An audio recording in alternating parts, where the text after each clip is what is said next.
wakhona ngiyazi ukuthi igama lami baliphihliza nje baliphihliza sebangikhohle uphi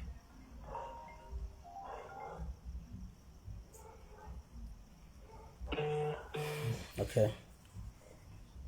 hello unjani futhi futhi unjani umnikazi wefoni yes yena uKhehlelezi ukhuluma yawe ndoda nakho ngizwa ngithola igama lami selihuduleka phansi la ukuthi ungifakele imali so lo mali leyo bekufanele ungayifakele mina uyifakele emcimbini lo seThekwini kwenzakalani ndoda ngoba ngeke ngakutshela lento ngathi angifuni izimali zeni bafowethu ngayo lo mqondo lokuthi mina angiyazi into ukuthi ukutrend uyabo kuyayiqondalela nje izinto mayisuka zenzeka so ngibakela izinto njengalezi ngoba kuyenzeka into kuthiwa iyi-trend igcine kumoshela igama noma igcine sekujwayeza abantu kabi ufuna mfethu uchaze nje ngoba ngilive ukuthi kube kanjani mfowethu uzofakela imali kusukelephi mina yini engikufonelile and ngakufonela ngathini ngisuka ngapi uyabo chaze nje mfowethu ngoba cishe abantu bayezwa la ulive abantu bayangizwa ngilive mfowethu ukhubule nje izo ngoba ulive okay ngicabanga ukuthi mfowethu uma ungahamba uyobheka izolo khona ulive engeke ngawenza izolo lapho ngizama ukuchaza ngoba ngibonile ukuthi lento le ngiyayazi ukuthi iyapi isazongena abantu abakuthandayo ingena abantu abangakuthandi abantu qeda manga la balomnyango okay balomnyango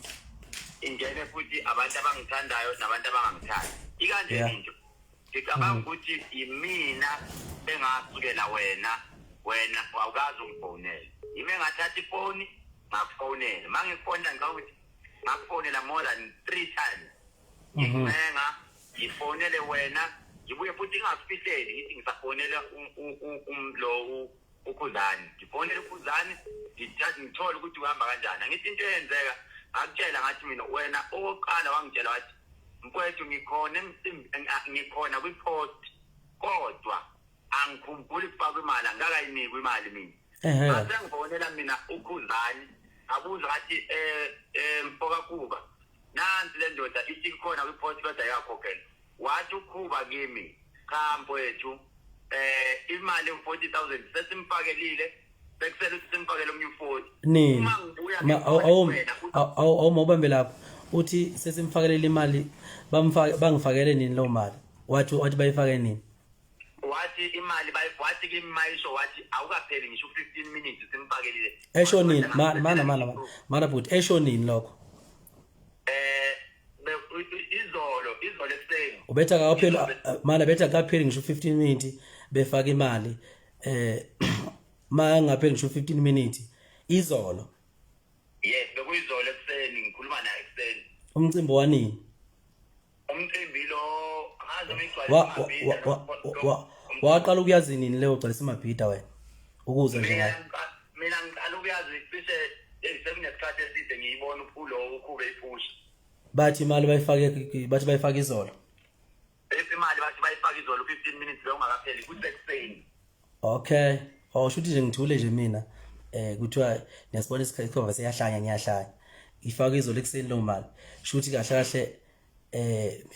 mina ngifana ngabe ngibhongoloza ngemicimbi engingayazi yabo ukuthi ke into eyenzakalayo ngase ngibuyela kuwena ngakutshela ukuthi u40 kuthiwa ufake yondolo ngikhumbula amagama washo kumina uthe kimi no ngicela utshele abantu ukuthi hayi kabi mfethu angile nawe angile nabo mina isivumelwano engangisithile ngangithe ngifuna 150 ngicela ukuthi leyo mali mfethu ibuyele emuva ibese ngithatha lawo magama njengoba enjalo awahambisa kuyena amchazela ukuthi le ndoda yala phela ithi le mali iriveseni wasethi ukuba kimi cha mkhulu into ezoyenzeka la njengoba ethi ufuna kuze nipoti proof ikhona sivumelana ngo-8 nemanager yakhe kodwa into esizoyenza ngo-Friday sizomfakela u110 mana uyibambe lapho webhuti ngoba mina ngifuna ukudakela kwamina uyabo ngifuna ukwazi la lo muntu uthi lo mngani wakho lo benixhumana naye uthi bazongifakela 110 which means 150 lo shuthi bazokhipha bazonginikeza. Yes, angithi bazokunikeza. Okay, manake ngoba ngifuna ukuqeda manga mina la uyabo bese ngihambe kuyodlala ugaloko qede nje amanga yiso ubhanje uyabo ngifuna ukwazi ngapho ukuthi isikhova saka saqashwa wapi ngo150,000 kuthiwa uqashwe phela kuwe le nto iwayiphathi manake seningihupha ngeyimali ngala kokuthi mina angiqashwa ngaleyo mali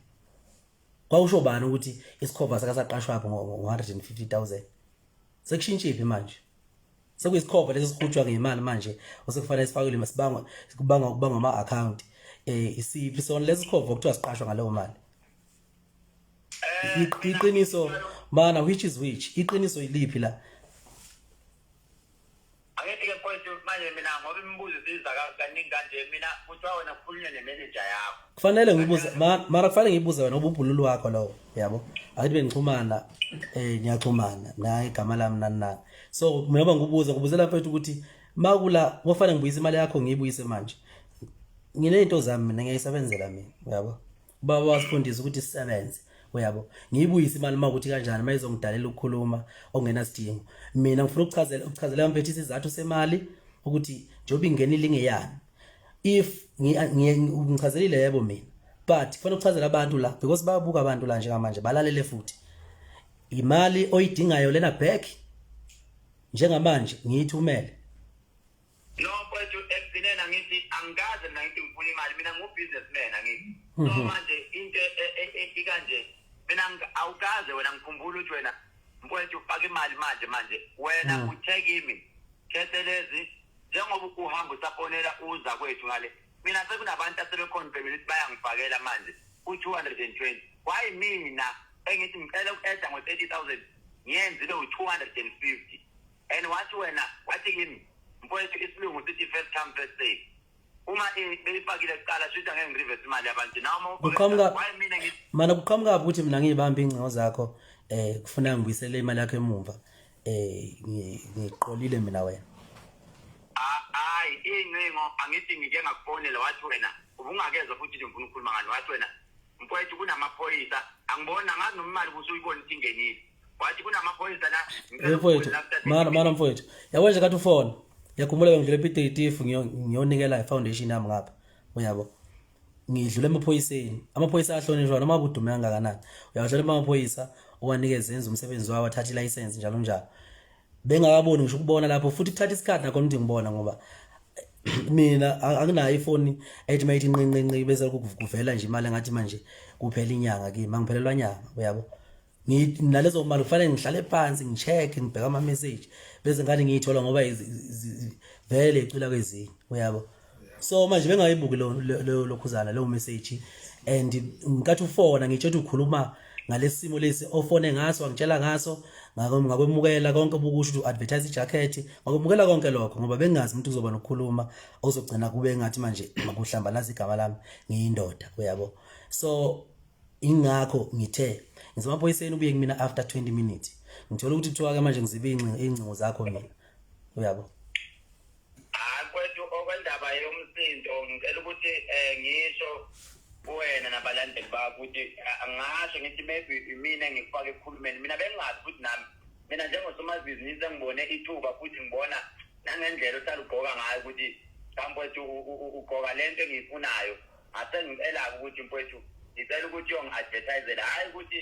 ngiyitshela ukuthi mfowethu kuzosuka umsindo ongaka namanje futhi ngoba ngisho ngithi bengijabulela nje mfowethu ukuthi abantu bengifuna ivele ngawe le jacket naye futhi uzakwethu bengisazoya kuyena ngiyomcela ukuthi ayikhethe bala la muntu naye ngiyacela kodwa ke ngiyaxolisa mfowethu ukuthi sakunomsindo ngiyenza abantu sebekhuluma namagama abuhlungu kuthiwa into ehleliwe angiboni ukuthi ngiyangena mina kumaskandi ibuhlungu mfowethu lento ngoba la bantu abebengiqashile namanje isangena ingcingo abakhanseliwe uyabo kanti mfowethu uyabona ma ukuthi iso lento ejacket ibinto ebiza lokukhuluma nenokuthi egcina ukusasa ilokhuzi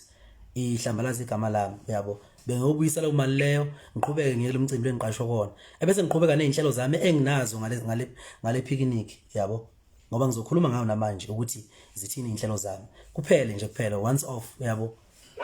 yabo angakhuluma iphutha wonke umuntu ulalela angithi nabo kufanele balikhulume iqiniso umfowethu lo omunye naye uzakwethu ngoba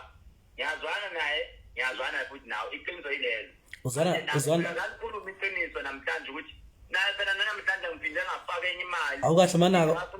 uzwana nobani ngizwana nale ndoda enye le lo umkhuba nami futhi nawe mfowethu oh uyazi ukuthi mfowethu akakhulume phela iqiniso ukuthi